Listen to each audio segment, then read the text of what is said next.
Hello friends, कैसे हो आप सभी। मैं प्रियांशी परीक्षा मेनिया के इस मंच से आपका स्वागत करती हूं। जैसा कि आप सभी जानते हैं, हम ज्योग्राफी की क्लासेस ले रहे हैं और ज्योग्राफी की क्लासेस जो लास्ट क्लासेस थी हमने उसमें देखा था पृथ्वी की आंतरिक संरचना, यानी कि पृथ्वी अंदर से कैसी दिखती है, क्या वो ठोस है, क्या वो खोखली है, या फिर वो गैसियस फॉर्म में है, या लिक्विड फॉर्म में है, या सॉलिड फॉर्म में है।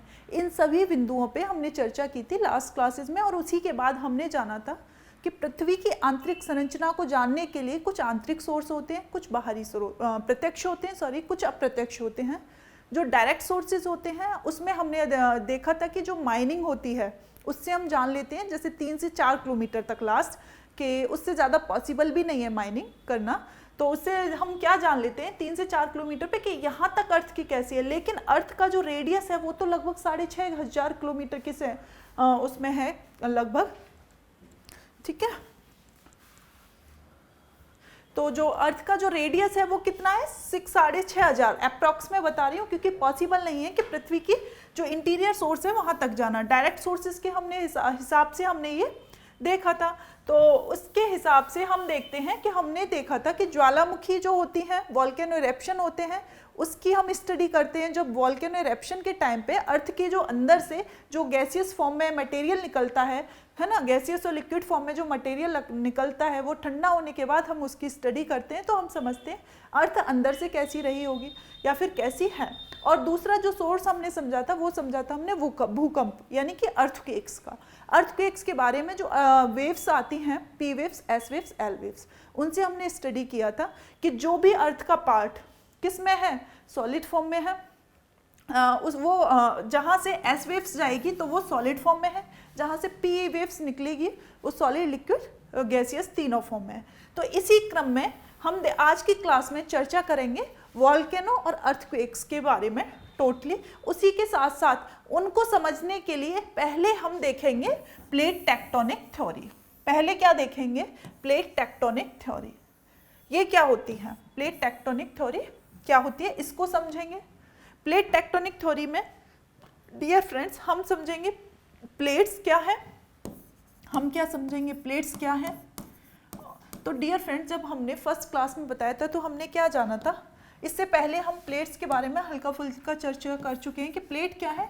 ये स्थल मंडल का, ये क्या है, ये स्थल मंडल का बृहद खंड है। प्लेट्स क्या है, स्थल मंडल का बृहद खंड है, जो कि महाद्वीप भी हो सकती है, महाद्वीपीय भी हो सकती है, और महाद्वीपीय प्लेट्स भी हो सकती है, और महासागरीय प्लेट्स भी हो सकती है, महासागरीय प्लेट भी हो सकती है। तो प्लेट्स क्या होती हैं। और अब हम देखेंगे कि जो पूरी जो अर्थ है जो आपको दिखाई दे रही है वो कितनी प्लेट्स हैं उसमें टोटल। तो टोटल अगर हम अर्थ की प्लेट्स की बात करें तो इसमें 7 तो मेजर प्लेट्स हैं, 7 तो मेजर प्लेट्स हैं, और बाकी कुछ मतलब छोटी छोटी प्लेट्स हैं। 7 बेसिकली मेजर प्लेट्स हैं, बाकी कुछ छोटी छोटी प्लेट्स हैं, जैसे कोकोस आइलैंड वगैरह जो है वो प्लेट्स हैं। तो डियर फ्रेंड्स, जो 7 मेजर प्लेट्स हैं वो कौन कौन सी हैं, तो आपको ये इमेजेस में दिख रहा होगा। जो 7 मेजर प्लेट्स हैं वो कौन कौन सी हैं, तो आपको ये इमेजेस में दिख रहा होगा।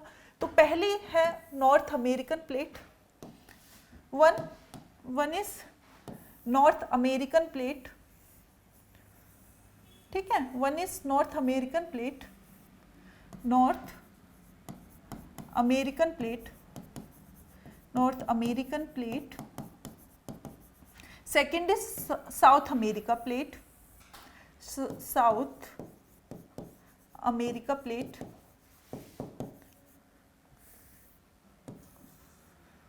South America plate. Third is African plate, third is African plate, African plate.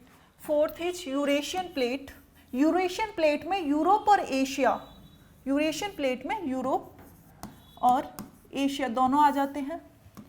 Eurasian, Eurasian plate, Eurasian plate में यूरोप और एशिया दोनों आ जाते हैं, यूरोप और एशिया दोनों आ जाते हैं। आपको बता दूं डियर फ्रेंड्स, आज के एशिया में इंडिया को हम कवर करते हैं, लेकिन जब हम प्लेट टेक्टोनिक थ्योरी पढ़ते हैं तो हम प्लेट्स में एशिया पे जो एशियन प्लेट है, यूरोप एशियन प्लेट है, उसमें हम इंडिया को नहीं कंसीडर करते। ये कौन सी प्लेट में आता है? ये इंडो ऑस्ट्रेलियन प्लेट में आता है। ये हमारा इंडिया है, ये हमारा इंडिया है और ये ऑस्ट्रेलिया है। ये हमारा इंडिया है और ये ऑस्ट्रेलिया है।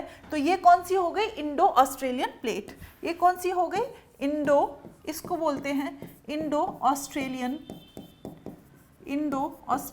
Plate, Indo Australian plate. और next is Antarctica plate, next is Antarctica plate, Antarctica plate. Okay, next is Antarctica plate. और ये तो हमारी हो गई 5 जो महाद्वीपीय प्लेट है। एक हमारी है प्रशांत महासागरीय प्लेट, एक है हमारी प्रशांत महासागरीय प्लेट, प्रशांत महासागरीय प्लेट। तो 1 is north American, 2nd south America, 3rd Africa, 4th Eurasian plate, 5th Indo Australian plate, 6th Antarctica plate और 7 इज प्रशांत महासागरीय प्लेट। जो मेजर प्लेट हैं वो 7 प्लेट्स हैं, उसके अलावा हमारी कुछ छोटी छोटी प्लेट्स हैं। तो dear friends, plate tectonic theory में क्या होता है कि ये जो प्लेट्स हैं ये स्थिर नहीं हैं, यानी कि जो आज की जो आपको दिखाई देते हैं महाद्वीप या महासागर, ये स्थिर नहीं है। ये क्या है? ये लगातार, टेक्टोनिक का मतलब होता है प्लेट टेक्टोनिक मूवमेंट, जिसे हम बोलते हैं थ्योरी, प्लेट टेक्टोनिक थ्योरी। तो ये जो प्लेट्स हैं ये स्थिर नहीं है, ये क्या कर रही है? टेक्टोनिक। ये क्या है? टेक्टोनिक का मतलब है कि ये मूवमेंट कर रही हैं। टेक्टोनिक का मतलब है ये मूवमेंट कर रही हैं। जो आज के आपको दिखाई देता है ये स्थिर नहीं है, ये क्या कर रहा है? ये मूवमेंट कर रहा है, ये गति है, इसमें गति है, लेकिन इसकी गति हम फील नहीं कर पा रहे हैं, नहीं कर पाते हैं, लेकिन ये लगातार कंटिन्यूअस मूवमेंट करती रहती है। इसी को बोलते हैं प्लेट टेक्टोनिक थ्योरी। ठीक है, इसी को क्या बोलते हैं? Plate tectonic theory. अब जब ये प्लेटें आपस में एक दूसरे से गति करेंगी तो ये भी तो चांसेस है कि कहीं 2 प्लेटें आके एक दूसरे से टकरा जाएं। पॉसिबल है, बिल्कुल। जब 2 प्लेटें आपस में जब गति करेंगी, डायनामिक या टेक्टोनिक मूवमेंट है, तो ये क्या पॉसिबल है कि 2 प्लेटें एक दूसरे के सामने आ जाएं, टकराएं, या फिर 2 प्लेटें एक दूसरे से इधर जाएं, है ना? ये भी तो पॉसिबल है। तो समझते हैं, आइए।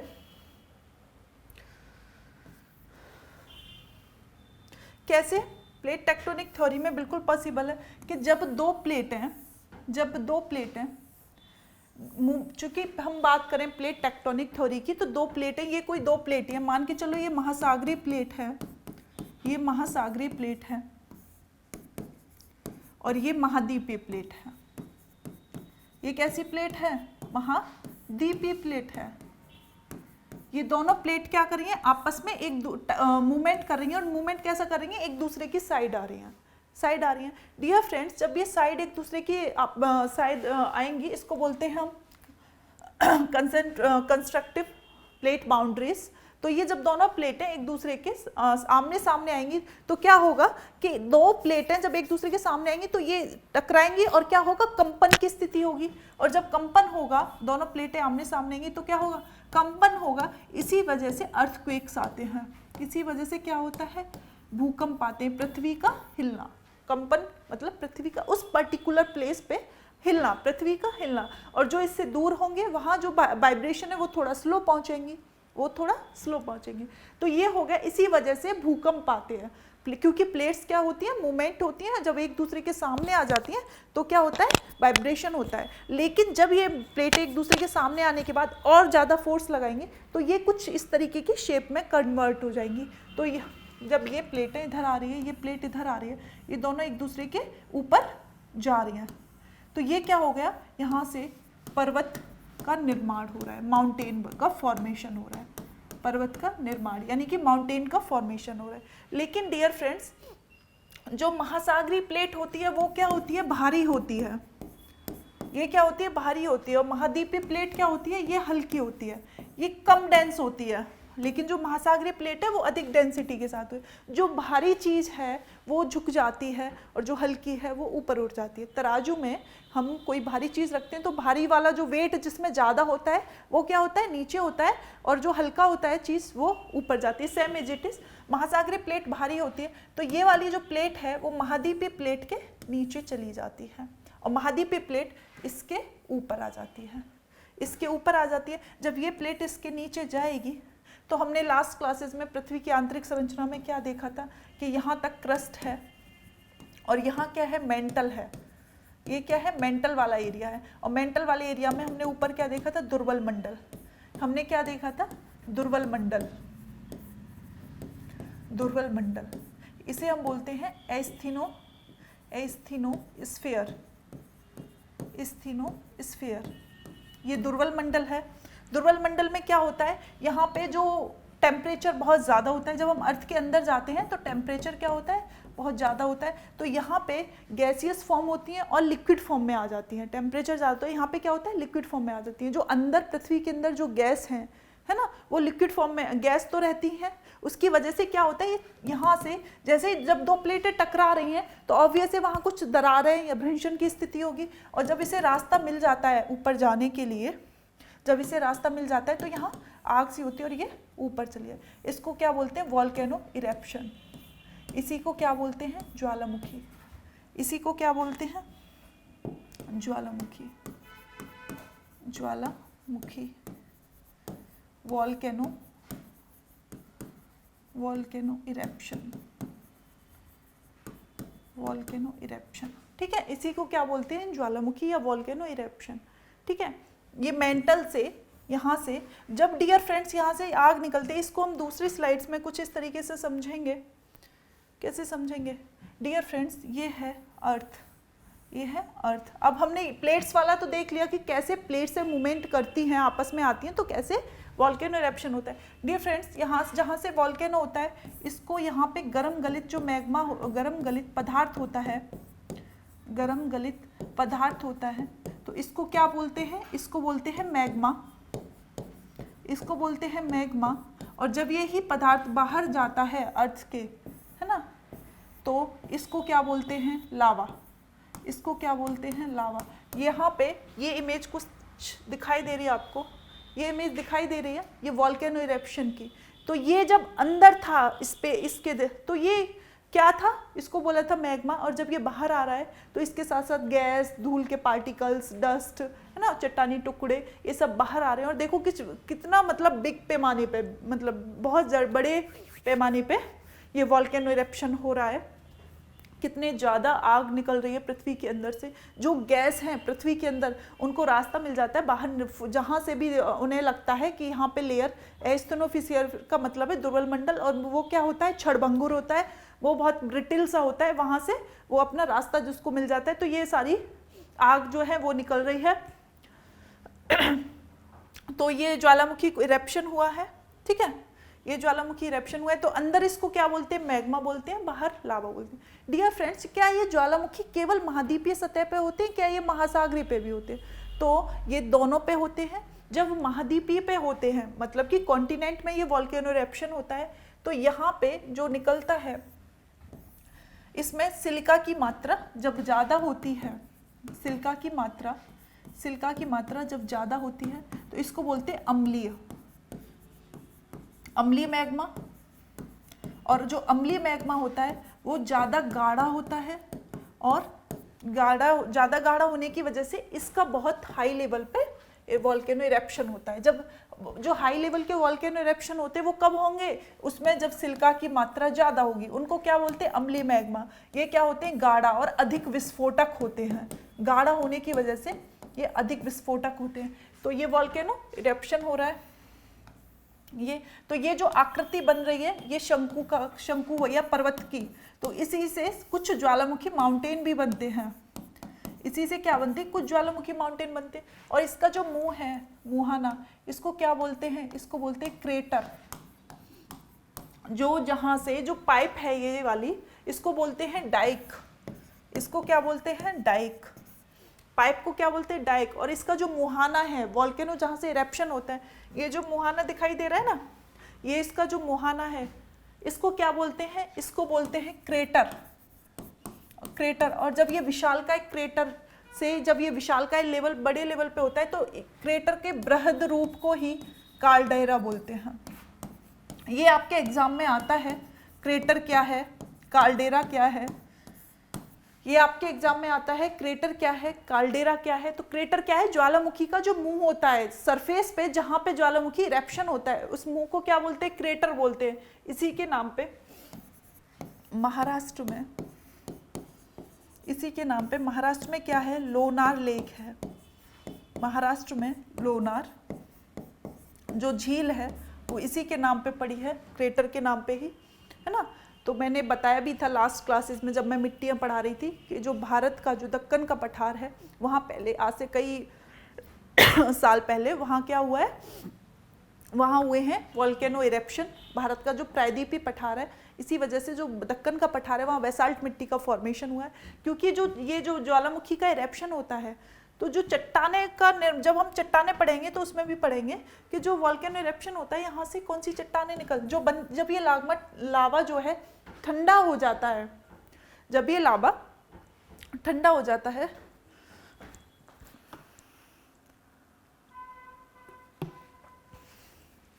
जब ये लावा ठंडा हो जाता है तो क्या होता है, यहाँ चट्टाने बन जाती हैं। ये क्या बन जाती हैं, चट्टाने। और ये जो चट्टाने हैं वो कैसे, इसको क्या, कौन सी चट्टाने बोलते हैं, उसको बोलते हैं ग्रेनाइट।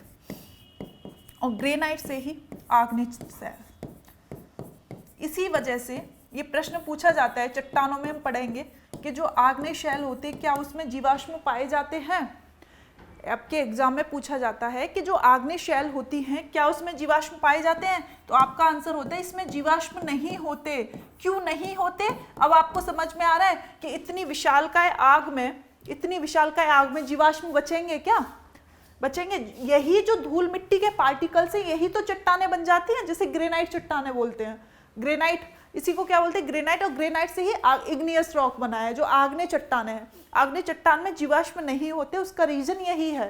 ठीक है, हम इसी इंटीग्रेटेड अप्रोच के साथ पढ़ाई करेंगे। ठीक है, तो जब ये महाद्वीप पे होती है तो आग्नेय शैल का निर्माण होता है। ठीक है, लेकिन जब यही वोल्केनो इरेप्शन महासागरों में भी होता है, क्योंकि महासागरीय प्लेट भी तो एक दूसरे से टकराती है, महासागरीय प्लेट, महाद्वीप, महासागरीय। तो जब महासागरों में भी वोल्केनो इरेप्शन होता है, क्योंकि क्रस्ट पे, और हमने पढ़ा है ना जो क्रस्ट होती है इस पे तो महाद्वीप भी होते हैं, महासागर भी होते हैं। तो जो क्रस्ट पे जो महासागर वाला पार्ट है उस पे हमने क्या बताया था कि महासागर में जब वोल्केनो इरेप्शन होता है तो वहाँ मध्य अटलांटिक कटक लाइक बसाल्ट का फॉर्मेशन होता है। लेकिन महासागरों की ये किस प्रकार से अलग है, जब महासागरों में वोल्केनो इरेप्शन होता है तो वहाँ पे जो मैग्मा होता है वो क्या होता है, उसमें सिलिका की मात्रा कम होती है। सिलिका की मात्रा कम होती है। सिलिका की मात्रा कम होने की वजह से ये क्या होता है, कम विस्फोटक होता है। कम विस्फोटक होता है। कम विस्फोटक होने की वजह से यहाँ पे इस तरीके की आकृति नहीं होती महासागरों में। वो क्या होता है, उस वहाँ पे कटक का निर्माण होता है, जिसे मध्य अटलांटिक कटक भी बोलते हैं। ठीक है, ये हमारा मध्य अटलांटिक कटक हो गया। देखो एक इमेज ये है वोल्केनो इरेप्शन की, कितना मतलब बड़े एरिया में। ये क्या है आप बताएंगे, इसका मुहाना को क्या बोलते हैं, अभी बताया क्रेटर।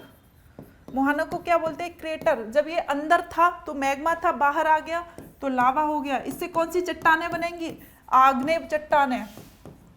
आग्नेय चट्टानों में इसी वजह से जीवाश्म नहीं पाए जाते। आपके एग्जाम में ये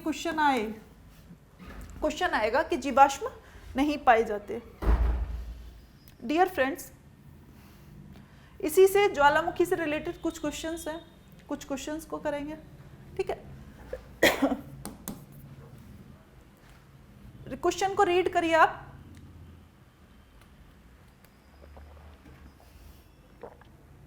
क्वेश्चन को रीड करिए।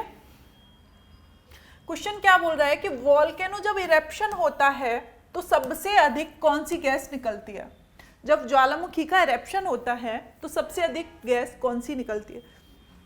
ऑप्शन ए है जलवाष्प, ऑप्शन बी है सल्फर डाइऑक्साइड, ऑप्शन सी है हीलियम, ऑप्शन डी है कार्बन डाइऑक्साइड। कौन सी गैस होती है। तो डियर फ्रेंड, ज्वालामुखी से सबसे ज्यादा कौन सी गैस निकलती है? ऑप्शन ए, जल वाष्प, वाटर वेपर। इसमें अन्य गैसेज भी होती है, तो सबसे ज्यादा मात्रा में जो होती है वो जल वाष्प होती है। क्वेश्चन नंबर दूसरा है, पृथ्वी के अंदर पिघले पदार्थ को क्या बोलते हैं? अर्थ के अंदर आंतरिक संरचना की बात करें, अभी वो बाहर फूटा नहीं है, ज्वालामुखी बाहर नहीं आया है, तो जो अंदर होता है डियर फ्रेंड्स, तो उसको हमने क्या बोला था? मैग्मा। और जब वो बाहर आ जाता है तो उसको क्या बोलते हैं? लावा। जब महाद्वीपीय पे होता है तो वो आग्नेय चट्टानें बन जाती है ना, ये हमने पढ़ा था। तो इसका आंसर होगा डी, उपरोक्त में से कोई नहीं, इनमें से कोई नहीं। तो इसका आंसर क्या होना चाहिए? मैग्मा। और जब वो पृथ्वी के बाहर होता है तो वो लावा कहलाता है। नेक्स्ट क्वेश्चन, माउंट एटना क्या है?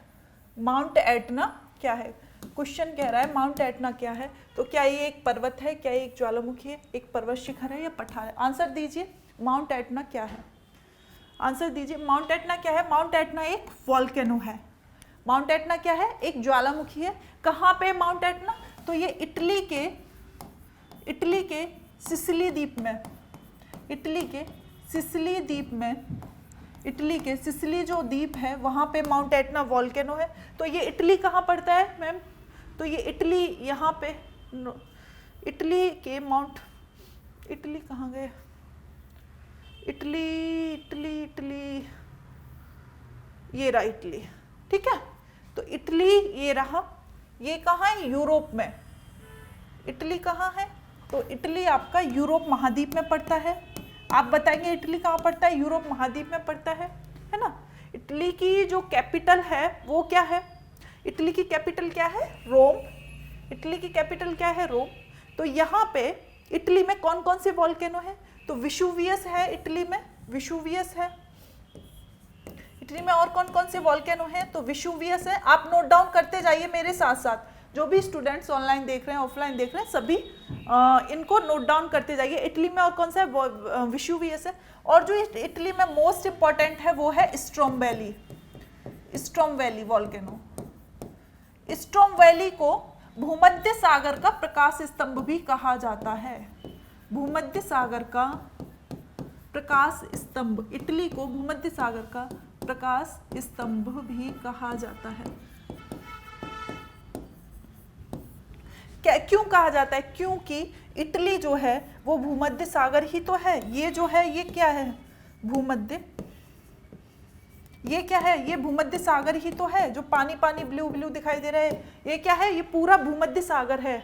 एड्रियाटिक सी, ये मेडिटेरियन सी, ये क्या है? ये पूरा भूमध्य सागर है। तो जब स्ट्रोम वैली, इटली का जो स्ट्रोम वैली है उसमें विस्फोट होता है, उद्गार होता है, वॉल्केनो इरप्शन होता है, तो ये पूरे भूमध्य सागर में उजाला कर देता है। इसी वजह से स्ट्रोम वैली को भूमध्य सागर का प्रकाश स्तंभ कहा जाता है। दूसरा जो इसका इंपॉर्टेंट जो वॉल्केनो है वो है माउंट एटना। माउंट एटना, ठीक है। तो माउंट एटना भी इटली में है। तो हमने इटली में कौन कौन से देखे? इटली में हमने देखा विशुवियस वॉल्केनो कहाँ पे है? इटली में है। हमने क्या देखा? इटली में स्ट्रोम वैली। यहाँ से क्वेश्चन बहुत आता है, इसको नोट डाउन कर लेना please, very very most important है कि स्ट्रोम वैली वॉल्केनो कहाँ है? ये भूमध्य सागर में है, इटली में है। इसी वजह से इसको प्रकाश स्तंभ कहते हैं। देखो इसकी इमेज दिखाती हूँ, ये रहा। ये कौन सा है? ये स्ट्रोम वैली वॉल्केनो है, स्ट्रोम वैली। और डियर फ्रेंड्स, ये स्ट्रोम वैली है और इसके चारों ओर भूमध्य सागर है, मेडिटेरियन सी। तो जो मेडिटेरियन सी है चारों ओर, वहाँ पे इसमें इस तरीके से लाइट का फॉर्मेशन हो रहा है। आग जो निकल रही है, ऐसा लग रहा है जैसे लाइट जल रही है। और लाइट जलने की वजह से इसको क्या बोला जाता है? भूमध्य सागर का प्रकाश स्तंभ। इसको क्या बोला जाता है? भूमध्य सागर का प्रकाश। तो स्ट्रोम वैली कहाँ पे है? स्ट्रोम वैली वॉल्केनो है क्या? स्ट्रोम वैली वॉल्केनो ये कहाँ पे है? इटली में। और इसके चारों ओर क्या है? भूमध्य सागर है, भूमध्य सागर का, इसलिए इसको प्रकाश स्तंभ भी कहा जाता है। नेक्स्ट क्वेश्चन है, क्वेश्चन क्या है कि ज्वालामुखी पर्वत माउंट सेंट हेलेंस कहाँ स्थित है? तो माउंट सेलेंट क्या चिली में है, या फिर फिलीपींस में है, या फिर जापान में है, या फिर यूएसए में है? तो माउंट सेंट हेलेंस जो है वो कहाँ पे है? यूएसए में। माउंट सेंट हेलेंस कहाँ पे? यूएसए में। यूएसए कहाँ है? तो डियर फ्रेंड्स यूएसए आपका ये रहा। तो यूएसए कहाँ है? ऊपर कनाडा, उत्तरी अमेरिका, ये कौन सा महाद्वीप में पड़ता है? उत्तरी अमेरिका महाद्वीप में। इसके साथ साथ आपको वर्ल्ड मैप का टूर भी हो जा रहा है कि कौन सा कंट्री कहाँ पे लोकेटेड है। तो उत्तरी अमेरिका में ये कनाडा है, कनाडा के नीचे साउथ ये यूएसए है, ये मैक्सिको है, यहाँ गल्फ ऑफ मैक्सिको है, ये कैरेबियन सी है, और यहाँ पे आपका जो हवाई आइलैंड है ये प्रशांत महासागर है, यहाँ पे बेरिंग स्ट्रेट है। तो ये क्या है, हम क्या पढ़ रहे थे? यूएसए। तो यूएसए में है आपका माउंट सेंट हेलेंस। यूएसए में क्या है? Mount Saint Helens. Next question, Mona Loa. Mona लोआ क्या है? एक एक्टिव वॉल्केनो है। मोना लोआ क्या है? एक एक्टिव वॉल्केनो है। ये कहाँ पे पड़ता है? ये यूएसए के अलास्का में है, इटली में है। तो इटली में तो होगा नहीं क्योंकि हमने इटली के अभी देख लिए, जापान में नहीं है, यूएसए के अलास्का में नहीं। मोना लोआ कहाँ है? यूएसए के हवाई द्वीप। मोना लोआ कहाँ है? यूएसए में एक छोटा सा द्वीप है, हवाई द्वीप, वहां पे। ये कहाँ पे हवाई द्वीप? मैंने अभी बताया था, यूएसए में हवाई द्वीप मैंने अभी बताया था। यहाँ पे हवाई द्वीप है। यहाँ पे कौन सा वॉल्केनो है? तो यहाँ पे मोना लोआ है। मोना लोआ एक क्या है? ये एक मोना लोआ जो है वो एक सक्रिय ज्वालामुखी है। मोना लोआ हवाई द्वीप में, ये क्या है? यूएसए का हवाई द्वीप है। यहाँ पे मोना लोआ है, और मोना लोआ जो है वो एक सक्रिय ज्वालामुखी है। मोना लोआ क्या है? एक सक्रिय ज्वालामुखी है। ठीक है, यूएसए के हवाई द्वीप में। अब आपको ये भी आइडिया हो गया हवाई द्वीप कहाँ पे? तो यूएसए में। अगर प्रश्न पूछा जाए कि हवाई द्वीप कहाँ पे है, तो यूएसए में। नेक्स्ट क्वेश्चन है अफ्रीका से। नेक्स्ट क्वेश्चन कहाँ है? नेक्स्ट क्वेश्चन है अफ्रीका से। क्वेश्चन बोल रहा है कि अफ्रीका जो महाद्वीप है उसका जो सर्वोच्च पर्वत शिखर माउंट किलिमंजारो, इसकी चोटी है, वो कहाँ स्थित है? तो माउंट किलिमंजारो में ही एक वॉल्केनो है, उसका नाम किलिमंजारो वॉल्केनो पड़ गया है। तो ये केन्या में है, तंजानिया में है, मलावी में है, या जोम्बिया में? तो डियर फ्रेंड्स जो माउंट किलिमंजारो है अफ्रीका में वो तंजानिया में है। ठीक है, ये दिखाते हैं आपको मैप में तंजानिया है कहाँ। तो माउंट किलिमंजारो ये रहा, तो तंजानिया ये है। ठीक है, तंजानिया। किलिमंजारो कहाँ है? किलिमंजारो ये रहा, दिखाई दे रहा है? किलिमंजारो ये रहा। ये केन्या है, केन्या के बाद ये सोमालिया है। ये क्या है? आपकी विक्टोरिया झील। ये क्या है? विक्टोरिया, विश्व की सबसे गहरी लेक।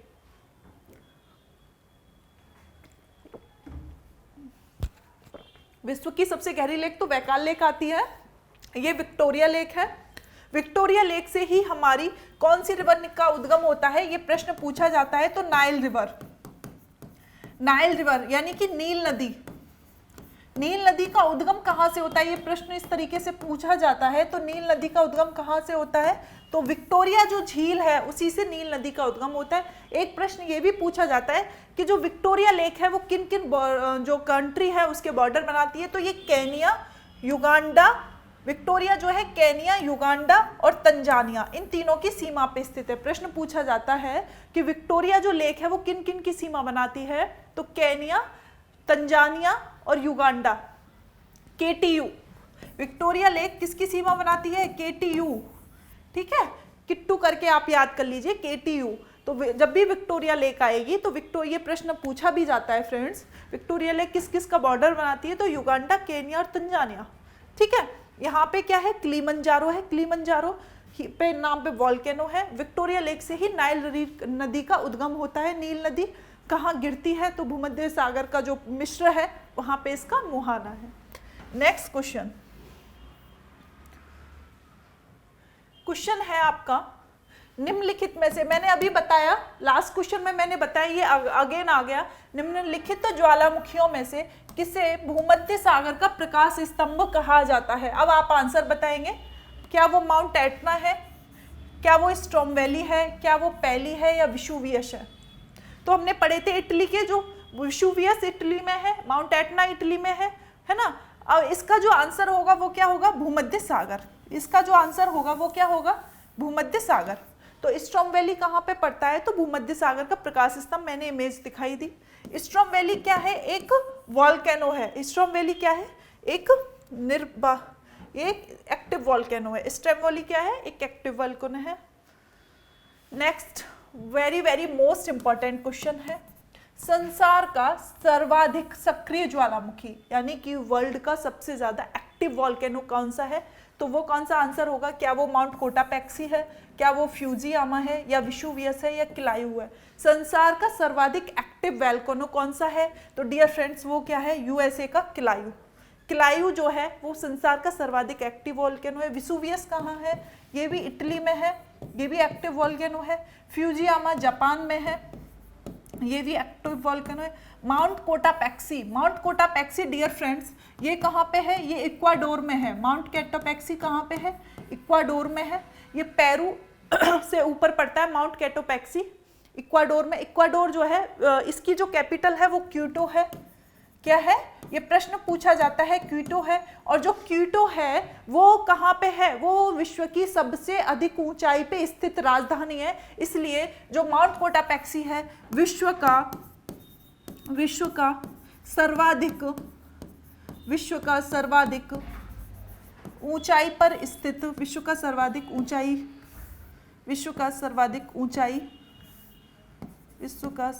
ऊंचाई पर स्थित ज्वालामुखी, विश्व का सर्वाधिक ऊंचाई पर स्थित ज्वालामुखी, विश्व का सर्वाधिक ऊंचाई पे स्थित ज्वालामुखी कौन सा है? वो माउंट कोटापेक्सी है। विश्व का सर्वाधिक ऊंचाई पर यानी कि हाइट पे, क्योंकि जो इक्वाडोर की कैपिटल है क्वीटो वो भी सबसे ज्यादा हाइट पे। ये पूछा जाता है कि विश्व की सबसे ज्यादा ऊंचाई पे स्थित राजधानी, विश्व की सबसे अधिक ऊंचाई पर स्थित राजधानी, विश्व की सबसे अधिक ऊंचाई पर स्थित राजधानी कौन सी है? विश्व की सबसे अधिक ऊंचाई पर स्थित राजधानी पूछी जाए तो वो इक्वाडोर की राजधानी क्या है? क्वीटो। इक्वाडोर की राजधानी क्या है? क्वीटो। और जब वॉल्केनो कौन सा है? माउंट कोटापेक्सी। माउंट कोटापेक्सी कहाँ पे है? इक्वाडोर में। तो जो माउंट कोटापेक्सी है वो विश्व का सर्वाधिक ऊंचाई पे स्थित ज्वालामुखी है। नेक्स्ट फ्यूजियामा जो वॉल्केनो है वो कहाँ पे है? जापान में है। संसार का सर्वाधिक एक्टिव वॉल्केनो कौन सा है? किलायू है। विशुवियस क्या है? इटली का एक्टिव वॉल्केनो है। ठीक है। नेक्स्ट क्वेश्चन बोल रहा है माउंट एट, मैच करिए। तो मैच करने में सूची फर्स्ट को सूची सेकंड से सुमेलित कीजिए। माउंट एटना है, विशुवियस है, येरीवस है, माउंट कोटापेक्सी। डियर फ्रेंड्स माउंट कोटापेक्सी हमने अभी पढ़ा है कहाँ पे? इक्वाडोर में है। ठीक है। माउंट एटना हमने पढ़ा था कहाँ पे है? इटली में है। विशुवियस हमने पढ़ा था कहाँ पे? विशुवियस भी इटली में है। विशुवियस कहाँ है? इटली के सिसिली द्वीप पे। येरीवस कहाँ पे? अंटार्कटिका में, रॉस द्वीप। येरीवस कहाँ है? वो अंटार्कटिका में, रॉस द्वीप। तो आप मैच करिए। ए का 3 माउंट एटना, बी विशुवियस का 4, येरीवस का रास द्वीप, तो सी का 1, ये वाला इसका सही होगा। तो ए का आपका, ये दोनों इटली में ही है, माउंट एटना और विशुवियस, ये दोनों इटली में है, ये दोनों ही इटली में। लेकिन आपको ये मैच करना है कि इटली में और सिसिली द्वीप, इसने दोनों दे दिया है। तो हमें पता है डी का तो क्या होगा? इक्वाडोर। तो डी का 2, तो डी का 2, माउंट कोटापेक्सी इक्वाडोर में, तो इसे हम कर लेंगे 2, डी का 2 हो जाएगा। ठीक है, क्योंकि डी इसमें कोई भी है नहीं ऑप्शन में। और नेक्स्ट है हमारा येरीवस, तो ये अंटार्कटिका में पड़ता है, रॉस द्वीप, अंटार्कटिका में पड़ता है क्या? रॉस द्वीप। तो सी का 1 हमारा इसी में है। फिर हमारा बी का 4, माउंट एटना इटली के सिसिली द्वीप पे है, एकदम सही है। और हमारा विशुवियस इटली में है, तो बी का 3, तो ये हो जाएगा। बहुत ज़्यादा इसमें वो हो रखा है ना। चलो एक बार और देखते हैं। हमें ये पता है कि हमने अभी क्या देखा? माउंट कोटापेक्सी कहाँ पे? इक्वाडोर में। तो डी का 2, इनमें से कोई नहीं है डी का 2, कोई बात नहीं है, हमने डी का 2 बना लिया। नेक्स्ट है हमारा येरीवस, तो सी का 1, ये ठीक है, सी का 1। फिर हमारा है माउंट एटना इटली में है, और माउंट विशुवियस कहाँ पे है? तो हमारा ये हो जाएगा, विशुवियस कहाँ पे है? ये भी एटना इटली का, माउंट एटना 3, ए का 3, यहाँ पे गड़बड़ हो गई थी, सी का 4। ठीक है, तो इसका जो बेस्ट आंसर होगा वो ये होगा। ठीक है, इसका जो बेस्ट आंसर होगा, ये थोड़ा सा इश्यू हो जाता है, टेक्निकल प्रॉब्लम हो जाती है इतने बड़े क्वेश्चंस को प्रिंट आउट करना। तो ये इसका बेस्ट आंसर होगा। ठीक है, तो डियर फ्रेंड्स आज की क्लास हमारी यहीं पे समाप्त होती है। आज हमने किए थे वॉल्केनो से रिलेटेड कुछ इंपॉर्टेंट क्वेश्चंस। कल की क्लास में हम देखेंगे वर्ल्ड के माउंटेन के कौन सा माउंटेन कहाँ पे है, ठीक है। माउंटेन का फॉर्मेशन कैसे होता है ये हम आज की क्लास में कर चुके हैं। कल हम करेंगे केवल क्वेश्चंस को। तो आपको क्लास कैसी लगी प्लीज़ कमेंट्स करें, फीडबैक दें, मुझे भी बताएं, और उसी के साथ मैं अपनी मेहनत को कंटिन्यू भी करूंगी। और आज की क्लास को यहीं पे समाप्त करते हैं। धन्यवाद।